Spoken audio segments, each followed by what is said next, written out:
esta etapa en que el pueblo tenía estas tendencias y el otro pueblo pues estaba sumergido bajo la bota, bajo la espada del Imperio Romano, termina con un exilio donde todos vamos a ser esparcidos, queda un pequeño remanente en Israel. Israel finalmente va a llamarse la Palestina, cambiar el nombre, y a Helio Capitolina va a ser el nombre que le van a poner a Jerusalén. O sea que va a ser desaparecer, la idea es desaparecer este pueblo que ha dado tanto trabajo y, y tantas rebeliones contra Roma.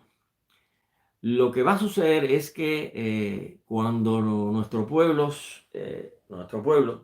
sale a diferentes pueblos del mundo, a diferentes naciones, eh, vamos a no estar juntos en un solo país, sino que va a haber un poco el mundo árabe, un poco en Europa, hasta el Asia, pero en Europa va a quedar tres grupos que son muy diferentes y que debemos separarlos. Encontramos en España, en Sefarat, que se acentúa una cantidad de judíos muy grande, muy grande. Y después vamos a ver en el centro de Europa, Alemania, Bulgaria, Hungría, Polonia, y ahí va a haber un concentrado también de judíos. Y vamos más al occidente y vamos a ver que en Lituania, lo que es hoy Ucrania y lo que es Rusia, pues también va a haber un poco de comunidades de judíos. Y nos identifican como judíos, aunque sabemos que hay muchas definiciones para el mismo pueblo escogido, como hebreo, que es la persona que sale y brinca el Éufrates. O sea, todos tenemos que ser hebreos, todos tenemos que salir de nuestros cuatro círculos seculares de la vida, de la naturaleza, del humano. Y después, pues, hay la definición de israelita, que es pues, el descendiente de Israel, pues, el mismo concepto de Bené Israel. Y hallamos el de israelí, que es la persona que tiene un pasaporte de Israel. Y hay muchos que son israelí, pero no son semitas. Incluso hay sacerdotes católicos dentro de Israel que tienen su pasaporte, y personas que han llegado de canadiense o otros predicadores que llegan a Israel y optan por la ciudadanía, por el tiempo, por una mejor posibilidad, y entonces son israelí, pero no son israelitas, ni son hebreos, ni son judíos. Y el judío es una definición que ha variado, depende del contexto de la historia, pero ha variado. O sea, judío era el descendiente de la tribu Judá, y después judío pues era todos los que salieron del reino de Judá y fueron llevados a Babilonia. Y finalmente judío pues es una identidad. Así que la palabra judío es una identidad para el pueblo de Israel, a pesar de que sabemos que habían 12 tribus y a pesar de que sabemos que todos los Bené Israel debemos ser hebreos. No todos tenemos el pasaporte de Israel, pero sí todos debemos de ser Bené Israel, israelí, a diferencia de Israel. Así que cuando llegamos todos los grupos a diferentes partes del mundo, empezamos a tener una misma identidad judía, pero estamos bajo una influencia local política de la época. Lo que pasa en España es que, como sabemos, los reyes recién hechos, llamados reyes católicos, que es de Aragón y Castilla, forman una nueva unión de todos los otros pequeños reinos, y esto se va a llamar España. Entonces, ellos hacen un edicto, o se dan cuenta, fue un suicidio, y hacen un edicto para sacar a los judíos y sacar a los árabes, por el problema de los musulmanes, por la influencia que tenían los musulmanes en España. Y de esta manera, después del edicto, pues le dan un tiempo a todos los judíos que están en España para que se conviertan o se vayan de España. Esto va a suceder y todos los judíos que pudieron salir de España y sin llevarse nada de su riqueza, nada de sus casas, nada de los bienes que tenían, y fueron masacrados, humillados, robados, hasta que llegaron a otro lugar de Europa. Y los que se quedaron seguían con la identidad judía, pero dijeron que, ok, acepto esta religión, que es la religión cristiana. Así que ellos se convirtieron al cristianismo, le llamaron los nuevos cristianos, y después despectivamente le llamaron los marranos. Y la Inquisición se crea no por los judíos que salen, sino por los judíos que se quedaron, pero que guardaban su identidad y no le habían revelado. Y los reyes creyeron que esa identidad representaba que no eran totalmente españoles o que habían dejado de creer en Jesús. Y muchos quizás con aquello de ceder, o muchos diciendo la posibilidad, pues Jesús y está el cristianismo, pues vamos a meternos en esto, aunque sigamos siendo judíos.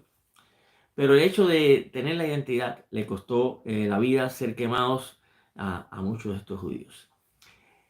En el centro de Europa, pues hay una cantidad de judíos que utilizan otro método, es la asimilización. O sea, asimilarte al sistema, al país donde está, recibir un apellido y muchas veces apellidos despectivos y que hoy conocemos como los apellidos askenazis. Y se empiezan a identificar, o sea, a tratar de identificarse con los pueblos que existían. O sea, si estaba en Alemania, pues es alemán, aunque todo el mundo en el fondo, por su apellido, vas a la casa y ve la menorá y ves haciendo el Shabbat y ellos están bajo esa presión. Finalmente, el mismo movimiento reformista luterano pues crea un odio gigantesco contra los judíos.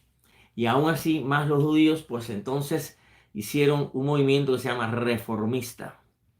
Este movimiento dirigido por dos rabinos, uno principal que más que el otro, crean este movimiento es convertir las sinagogas, y vamos a hacer la diferencia, aprovechar que estamos hablando de esto, convierte la sinagoga en iglesia. Las sinagogas no son iglesias.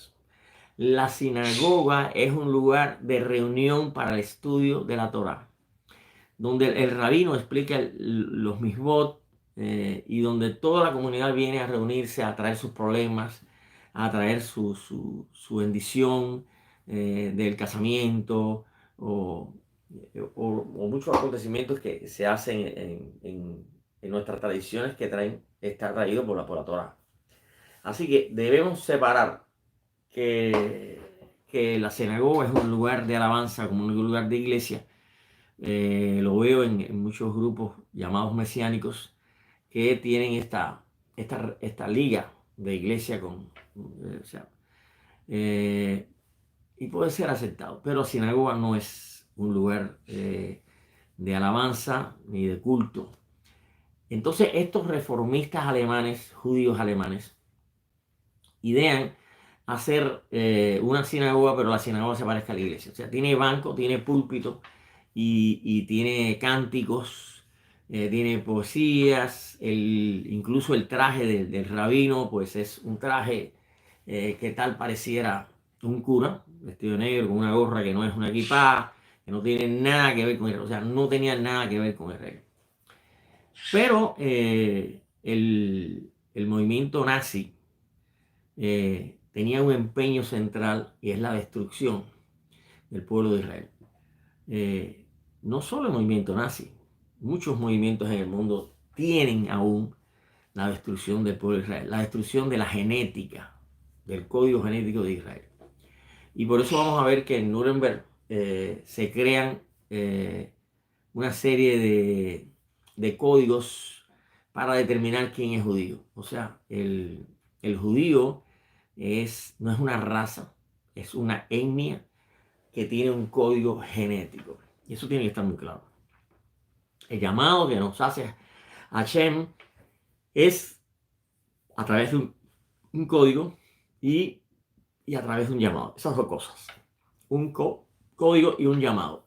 Y esto es para que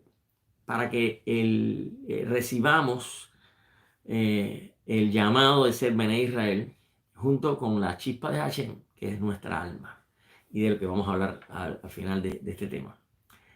De esta manera, pues estos dos grupos, los sefaraditas, y después también vamos a ver los que están en el mundo árabe, pero hay algo que debemos destacar, muy destacado, porque hasta aquí no hay religión judía, hay identidad judía. Pero en la zona más oeste, en lo que hoy es Ucrania, Rusia, hay una zona central del Asia, una zona de Europa norte, y en el siglo VII surge allí un rey que se llama Bulón, y este rey pues crea un pueblo házaro, el pueblo va a llamarse házaro, pero realmente está compuesto de turcos, está compuesto de griegos, está compuesto de mongoles, está compuesto de grupos étnicos diferentes y está compuesto también de judíos. Bulón, el rey que crea este nuevo reino, está en búsqueda de una religión.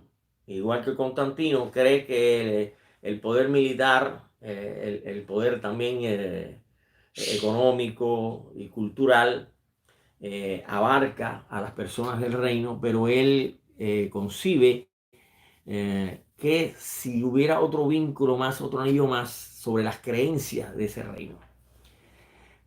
Manda a examinar y recibe a personas que son duchas, o sea, son personas que pueden decirle qué es el cristianismo. Cuando termina de decirle el cristianismo, qué es lo que es el cristianismo, qué es la doctrina, los dogmas cristianos, se da cuenta que el Papa es el representante de Dios en la tierra y que él va a tener una influencia muy fuerte sobre su reino. Así que él va a ser el rey, pero va a estar bajo una poderosa influencia, bajo un poderoso poder que es el papado. Así que no le hizo mucha idea a esta religión y pregunta, vamos a ver cómo son los musulmanes. Después de estudiar los musulmanes, qué es lo que querían los musulmanes, se dio cuenta que el movimiento musulmán, la religión musulmana del Islam, ejercía un poder a través del mundo árabe hacia donde estaban los musulmanes. Y así que él pensó que de la misma manera que el Papa iba a dominar el califato colocado ahí en su reino, pues iba a tratar de dominarlo. La idea fue buscar una religión y halló la idea de mirar cómo piensan los judíos acerca de ese creador, cómo se reúnen, y busca comunidad y busca a alguien que le indique, le pareció buena idea. Y para aquellos que no lo sepan, es el único país del mundo que creó una religión para su país. O sea, la religión judía fue una religión creada para los házaros. Y el rey pues estuvo muy conforme y obligó, aunque muchos dicen que no fue tan fuerte, pero obligó en masas a todos los házaros a que se convirtieran al judaísmo. Así que aparece acá la conversión, mientras en otras partes del mundo las personas de otras naciones le huyen al judío por sus características, su identidad, su forma de ser tan diferente. Es acá en este reino de los házaros, todos van a entrar a esta religión y todos aceptan esta religión porque es la religión que ha impuesto el rey Bulón. Esto hace que posteriormente vengan también grupos de judíos de distintas partes del mundo que saben que son despreciados y vienen acá. Pero también hace que nazca una religión, y esta religión la relaciona con judaísmo. Así que es la religión judía. Y de aquí nace un grupo que voy a utilizar también la palabra Haderim, que son como los observantes más estrictos de los misbot. O sea, ya el pensamiento de hacer un mandamiento del misbot, alejando el cumplimiento del mandamiento, al crear un mandamiento, otro mandamiento, aleja el propósito del original, que es espiritual, principalmente espiritual, y que se manifiesta en lo físico, desde luego. Así que se hacen comunidades de Haderim, que son los que terminan como ortodoxos. Lo vamos a ver en Israel. Hay grupos, voy a nombrar solo dos, pero hay muchas comunidades súper extremistas. Y estas comunidades se llaman ortodoxas, que significa, es una palabra griega, de hecho, y significa que están apegados a lo estricto, a lo severo, y pierden el objetivo. Esta religión pierde, como igualmente pierde la proyección que hace Hashem hacia el ser humano, y ellos tratan de buscarla por un camino pues religioso, como hace toda religión. Así que estos grupos, por ejemplo, dos ejemplos, voy a poner los Lubavitch y los Breslos, que son ciudades de Ucrania, nacidas en Ucrania. Vemos sus rostros, son caucásicos, son de típicos de la zona, rubios de ojos azules. Y no hay nada contra los rubios de ojos azules. Simplemente es que Hakadosh Baruj Hu decidió de la raza semita hacer, dentro de la raza semita, hacer un código genético. Y estas personas tienen ciertas características que vamos a ver después, que están relacionadas con los mismos. O sea, quien no tiene el código genético, le va a ser muy difícil los mismos. Puede, pero es muy difícil los mismos. Por eso está creado de esta manera codificada genética. Estas personas ortodoxas en Israel tienen un rostro que no es semita, tienen una sangre que no es semita, tienen una religión que no es semita, tienen los trajes, una forma de conducta de vida que no es semita. Y ellos creen que ellos pueden entrar ahí a conversión. Es un punto errado. Los judíos, y quiero utilizar esta palabra, ¿no? Judíos. Los judíos no se hacen, los judíos nacen. Y no todos los judíos son Bené Israel. Pero el judío, el que tiene la genética codificada, no puedes hacerlo. Nace con esa genética codificada. Así que tú no puedes convertir a nadie a ser judío, pero sí lo puedes convertir a un judaísmo religioso. Eso puedes hacerlo. Así que la conversión al judaísmo religioso es una manera que tiene la ortodoxia de incrementar, a pesar de ellos que son muchos y que se multiplican. Pero para muchas personas que piensan que Israel está llena de los ortodoxos, llena de los religiosos, quiero decirles que es un 12%. O sea, de toda una nación, el 12%. Y si vamos al mundo secular, o sea, vamos a otras partes del mundo, los religiosos judíos es una pequeña minoría. La mayoría de los judíos tienen un pensamiento alejado totalmente de la ortodoxia, de la religión. Y usted me va a decir, bueno, pero rap, la kippah, los tefilín, este modo de ver, de comer, comer kosher. ¿Y por qué hacen las convocaciones? Porque están en los Moedín. Y es que eso es parte de la Torá. La Torá no es religión.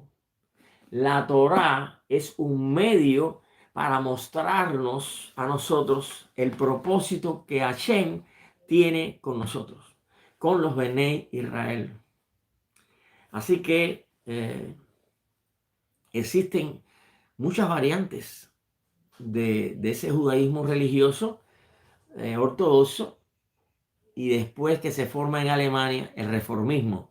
Existen unas congregaciones reformistas en Alemania, y después esos reformistas vienen a Estados Unidos, y en Estados Unidos pues se crea otros grupos conservativos, reformistas conservativos, y ahí va bajando hasta los liberales, totalmente liberales. Sinagogas de homosexuales, y sinagogas donde los judíos de código genético ya también son cáusicos, o sea, son genéticamente diferentes, ya no son semitas, ya están tan mezclados, pero el apellido de la abuelita le hace pensar que ellos son judíos, y sí pueden tener una pequeña cosa, pero ya el físico ya no cumple con el propósito de Hashem. Pues no le interesa la Torah como un libro de autoridad, sino es un libro histórico que cuenta de que mi abuelita, descendiente de esas personas, pero ya está alejado de eso. Y así encontramos pues distintos grupos que no son sectas o son denominaciones como sucede con el cristianismo, sino que son que van en diferentes tonos, pero no tienen conceptos dogmáticos como lo que es el cristianismo. De modo que quiero terminar con que la idea bien clara de que hay una diferencia entre los judíos por identidad genética y los judíos religiosos. Son dos cosas muy diferentes, y también hay una gran diferencia en que miramos a un judío y las personas dicen, pues es religioso porque tiene esta forma, esta camisa, usa esto, no come tal cosa, se separa, va a llorar en Yom Kippur a pedir perdón, pero no cree en un Dios. No, los judíos no creemos en Dios, en ese Dios. Creemos en Hakadosh Baruj Hu, creemos en una energía que es un ser que es inconcebible para la mente humana, y que de ese ser hay una chispa que nos envía a nosotros a través de él, y que se llama alma, y que regresa esa chispa a él. O sea que no tiene nada que ver con un Dios creado por las religiones. Por eso podemos ser maestros de la Torá, podemos vivir la Torá, guardar los mitzvot, podemos pasar físicamente Israel porque somos Israel, pero no somos religión. Y esa es la gran diferencia que quería dejar notar hasta aquí. Pasamos a un breve análisis del cristianismo y después del Islam. Muy breve, mucho más breve de que lo hemos hecho con el judaísmo identidad. En los años 300 hay un emperador romano que piensa que la religión es una atadura más fuerte que el poder militar que tenían, y el poder económico y el poder cultural que existía ya en todo el Imperio Romano. Por tanto, él empieza a investigar este grupo de Mechijín que están en Roma y que están en todos los lugares donde ellos estaban. Muy popular. Este grupo de Mechijín está entrando en un conflicto muy grande. ¿Por qué? Porque originalmente están creyendo en un líder mesiánico, rey de Israel, y lo están trasladando a ser un líder de las naciones y abrir la misma cobertura, que no es el mismo propósito que hay con Israel, hacer entre las naciones. Esto es un error que empieza a cometerse entre los Mechijín. Yo creo finalmente que no es un error, pero no es permitido por Hashem, porque va a tener un propósito final, claro, a través de ese error. Estos Mechijín son fortalecidos en Roma, son perseguidos por Roma. Y hay un hecho que voy a anotar: cuando Nerón está persiguiendo a los Mechijín, los castiga, y para hacer más fuerte esto, pues lo lleva al circo romano, a que los leones, los distintos animales, pues allí los quema, los empala. Esta guerra contra los Mechijín es con los Mechijín que son judíos. Si usted lee la historia secular, dice, bueno, los cristianos que fueron allí llevados a los leones. No, señor. En este tiempo, en esta historia, busque la fecha y vas a ver que en ese tiempo no existía cristianos. No existían. Así que los cristianos podían estar en el circo ni siendo comidos por ningunos leones, sino que estaban ahí, sí, judíos. Los mismos judíos que persiguieron en Israel y que ahora están en distintos lugares, pero son Mechijín, los Mechijín, el mismo movimiento Mechijín que se ha trasladado y que ahora erróneamente ha permitido que griegos, filósofos y distintos pensadores, distintas corrientes, empiecen a pensar que hay un rey universal y lo toman. Incluso no pensaban que era un Dios. No está pensando que Jesús es Dios. Está pensando que es un líder, que es un Mesías. Pero equivocadamente el Mesías es de Israel, no de las naciones. Esto permite que Constantino haga su cuenta y primero aparezcan distintos concilios, son reuniones en Milán, lo autoricen. Ok, ustedes no son de los judíos extremistas, no, nosotros somos Mechijín.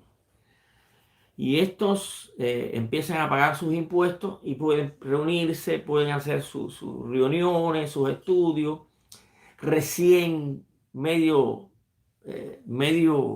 mal o mal y medio, y empiezan a ser muy populares.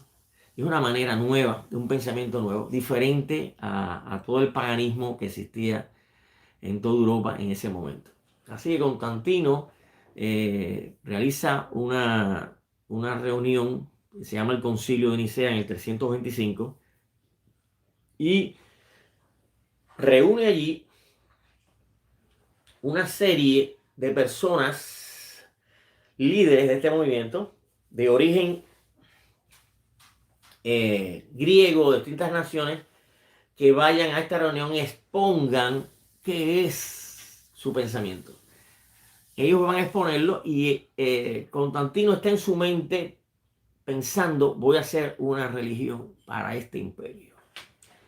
Y ahí pues se manifiestan que esta persona, y ahí viene la palabra Deus, que se transforma en Jesús, y viene esta persona que hacía muchos milagros porque es Dios, es el Hijo de Dios. El grupo de los arrianos, llamados arrianos por Arrio, dice, no, no es Dios, este es un ser humano nacido en Israel, es el rey de Israel, es el rey prometido de Israel. Y los arrianos pues dicen, pues no, esto no es Dios. Pero hay un grupo que sí dice que es Dios y que fue predestinado y que estaba al lado de Dios y que Él es mismo Dios, que es la esencia, que es parte de la Trinidad. Y aquí empiezan a introducirse nuevos pensamientos, evidentemente Solo hay que entrar a la mitología griega para darse cuenta que los pensamientos cristianos están basados en, en el tema de la mitología griega. Aparece los cielos, el cielo, donde está Dios, los ángeles, y luego aparece pues el paraíso. Es una prebenda, es un premio para los que creen. Si usted cree, se salva, va para el paraíso. No crees, te pierdes, infierno. Y estos conceptos empiezan a desarrollarse ahí en el Concilio de Nicea y después terminan siendo una nueva religión y ya no hay un Maguen David, hay una cruz sacada de un sueño que tuvo Constantino con una P y unas espadas, por eso esa P llegó a ser el madero de esta cruz. Y ya pues hay unos escritos nuevos, la Torá es antigua y ahora tenemos estos escritos nuevos que son tildados, son estudiados con un origen antisemita, anti-Israel y anti-Mashiach. Cuando usted habla de un Mashiach rubio de ojos azules que se viste como romano, que es enemigo de Israel, que discute con los fariseos, pues eso es anti-Torah, eso es anti-Israel, eso es anti-judío. Y esto es lo que va a traer al final el odio en Alemania, la Inquisición, el odio que hay actualmente y el que va a faltar, el que viene.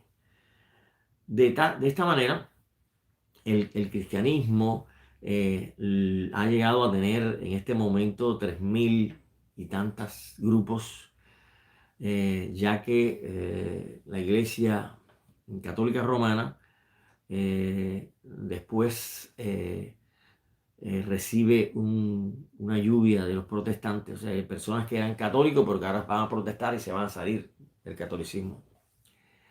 Y después esos que también protestaron van a recibir otra ola de personas que quieren reformar, los reformistas. Y después vienen las denominaciones, o sea, reformistas, pero ya me llamo de tal forma, está tan dividido con conceptos y doctrinales diferentes. Y después vienen los grupos sectarios.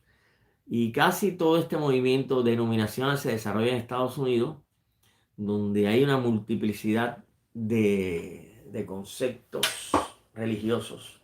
Y usted va a encontrar en un shopping, allí en la esquina, una persona que dice que se llama apóstol o que se determina como apóstol y que él recibe la iluminación y ahí recogen el dinero y pagan su carro, pagan su casa, su vida cara, hace milagros, empuja a la gente para el piso. Esto es cristianismo. O sea, es una forma muy dramática de que un movimiento que empieza con los Meshijín, con la idea del Mesías de Israel, vaya en decadencia hasta terminar en esto que pudiéramos llamar ridículo, fantasioso. Si no fuera tan triste y tan destructor en el mundo, sería una película de fantasía y cómica. Así termina este concepto del cristianismo. Vamos al Islam brevemente y terminamos con el tema final, que es qué es el alma y quién tiene alma y quién no tiene alma. El Islam surge en un momento crítico y por eso todas las religiones tienen un surgimiento, un porqué. O sea, un porqué. Si vemos estos askenazis que después se convierten en los ortodoxos, vemos por qué el reino de Bulón lo determinó con su pueblo, los sáharos, que son sáharos. O sea, todos esos son sáharos. Y vemos lo que ha pasado en la Alemania y estos otros movimientos reformistas y después en el movimiento por la situación que tenía con Alemania. Y lo que ha sucedido en España, pues también España desterró a parte de los judíos y otros los convirtió. Y esos judíos, muchos de los convertidos, huyendo de esta persecución, de esta lupa sobre ellos, pues se van para América Latina y en América Latina hay millones de descendientes de judíos que no lo saben o no quieren saberlo o no quieren reconocerlo. Así que las religiones son ocasionadas por movimientos políticos, sociales y de época. Le pasa al Islam. En el momento que el Islam nace, hay una desunión de todas las tribus árabes. Uno para aquí, otro para acá. Y todos tienen ídolos, dioses. Así que Mohammed, que era un joven analfabeto, comerciante, busca la unificación de este mundo árabe y lo que piensa, como pensó Constantino, como que pensó Bulón, es que si yo creo una religión, mi poder militar y el poder económico que se va a formar aquí va a ser una unidad.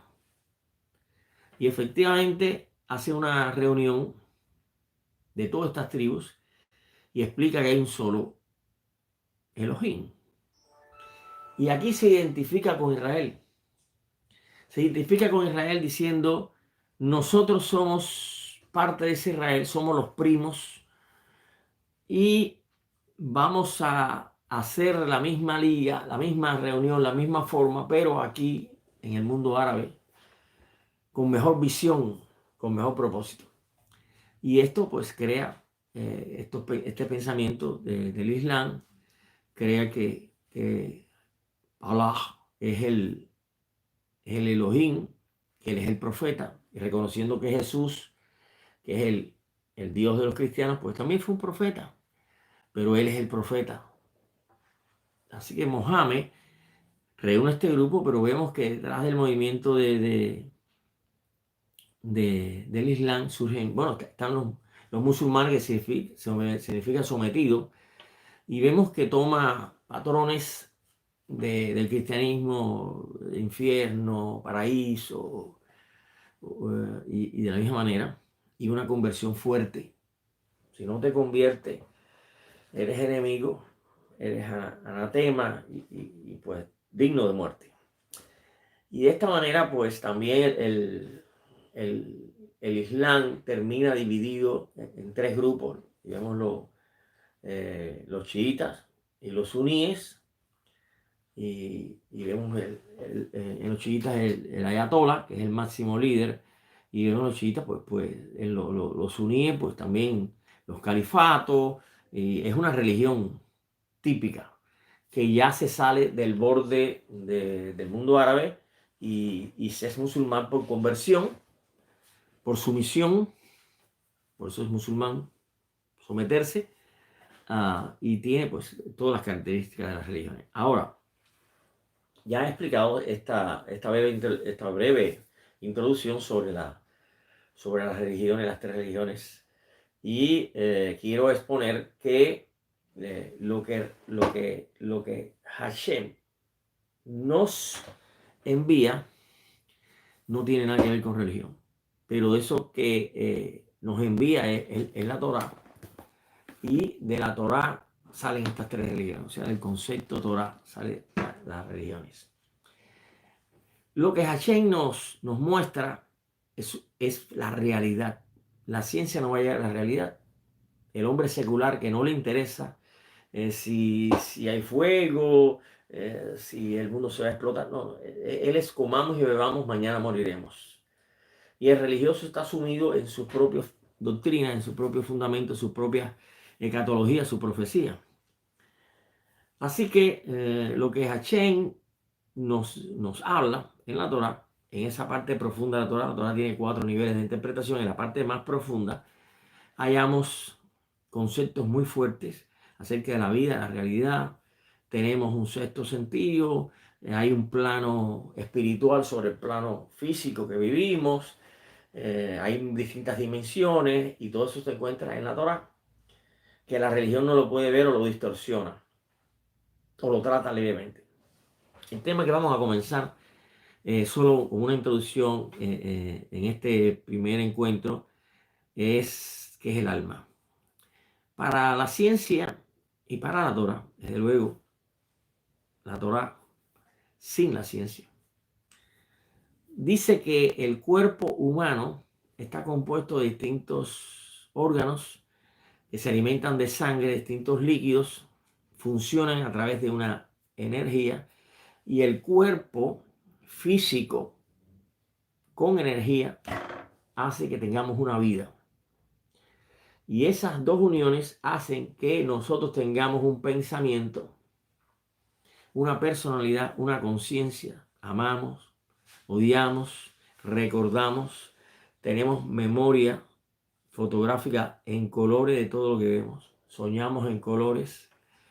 Tenemos una reencarnación genética. Ojo, genética. Memoria genética. Así que hay una serie de cosas. Nacemos y morimos. Cada etapa tiene una marca. Hay una revelación acerca del sexo, las pasiones, los deseos, que no nos va a decir la religión y que nosotros vamos a tratar no de tener un seminario, una yeshiva para que aprendan detalladamente en estos textos y esto otro, sino que el concepto que hallamos de Hashem es que cada persona es responsable de la Torah que recibe de Hashem.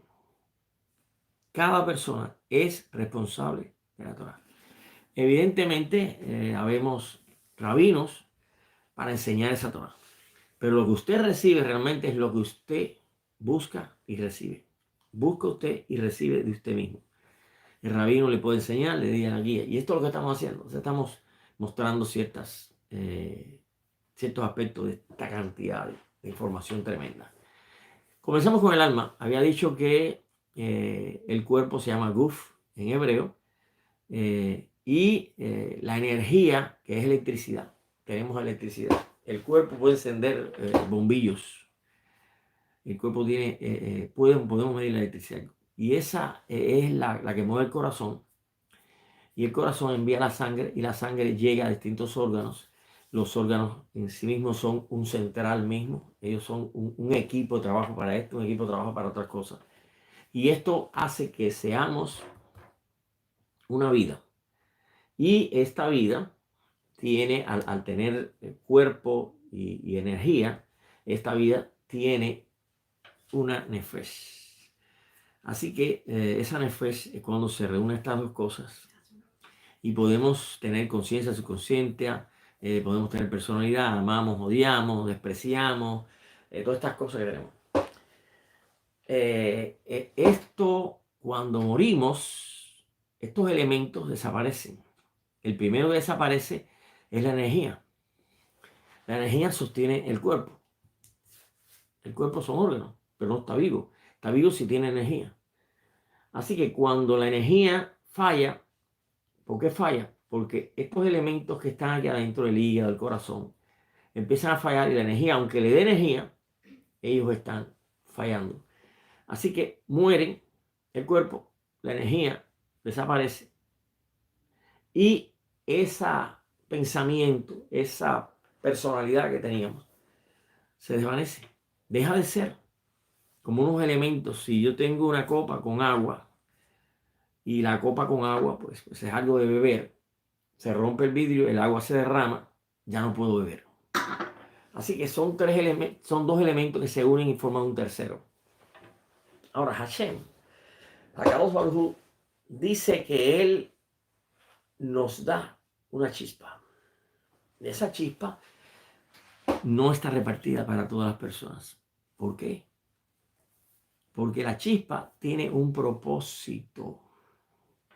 Cuando tú ves a las personas dicen, no, él es un hijo de Dios, todos somos hijos de Dios. No, Señor. No todas las personas son hijos de Dios.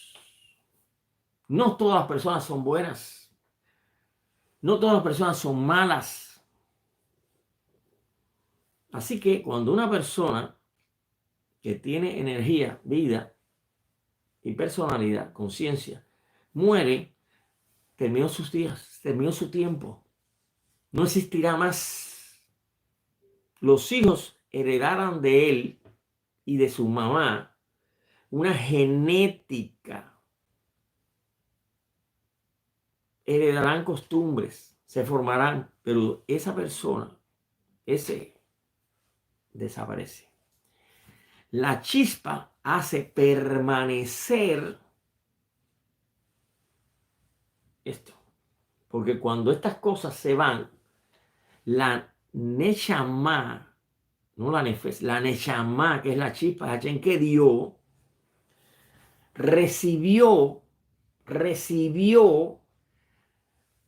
esta Nefesh, esa personalidad. O sea, la idea es que tenemos que trasladarnos a esto que adecuadamente tiene un código para nosotros y que nosotros al entrar en él lo hacemos unidos. Por eso los nombres con los que definimos y con los que definimos a nuestros hijos, lo pedimos.